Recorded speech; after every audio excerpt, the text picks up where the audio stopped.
মামলার তদন্ত করতে গিয়ে এক অভিযুক্তের বাড়ি থেকে উদ্ধার পিস্তল। ঘটনায় আতঙ্ক বিরাজ করছে ইরানি থানার এলাকায়।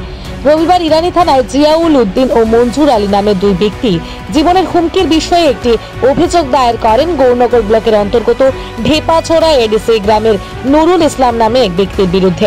সেই অভিযোগের ভিত্তিতে পুলিশ হত্যার চেষ্টা ও অস্ত্র লাইনে মামলা দায়ের করে তদন্তে নামে এবং ঢেপাছড়া এলাকায় নুরুল ইসলামের বাড়িতে হানা দিলে তার ঘর থেকে একটি পিস্তল উদ্ধার হয়।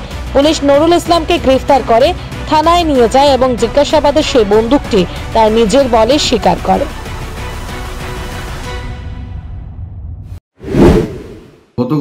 গতকাল 25/8/2024 তারিখে আমরা একটা কমপ্লেন পাই ঢেপাছড়া থেকে, এবং এই কমপ্লেন মূলে আমরা একটা কেস নিয়েছি, কেস নাম্বার 65/2024, এবং এতে অ্যাটেম্প টু মার্ডার এবং আর্মস অ্যাক্টের সেকশন আছে। তো এই অনুযায়ী আমরা কেসটা নিয়ে আমরা তদন্তে বের হই এবং একজনকে আমরা, আসামি ছিল 6 জন, একজনকে আমরা অ্যারেস্ট করি। অ্যারেস্ট করার পরে তাকে জিজ্ঞাসাবাদ করাই, সে স্বীকার করে তার কাছে একটা বন্দুক আছে, পিস্তল আছে। এই অনুযায়ী আমরা ম্যাজিস্ট্রেটকে ডাকাই আজকে সকালে, এবং ম্যাজিস্ট্রেট সহ আমরা তার বাড়িতে উক্ত পিস্তল সিজ করি এবং থানায় নিয়ে আসি এবং তাকে অ্যারেস্ট করি। আজকে তাকে আমরা কোর্টে ফরওয়ার্ড করব।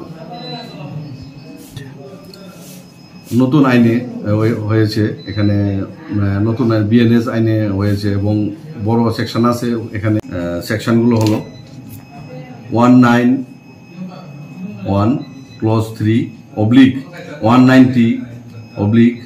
329(3)/351(2) and 109(1) BNS Act, BNS, and 25(1)(a) Arms Act। এবং আসামি যাকে অ্যারেস্ট করেছি তার নাম নুরুল ইসলাম এলাইজ হাকিম, তার বাড়ি, বাবার নাম শামসুদ্দিন, বাড়ি ঢেপাছড়া, এবং তাকে আজকে আমরা কোর্টে ফরওয়ার্ড করব।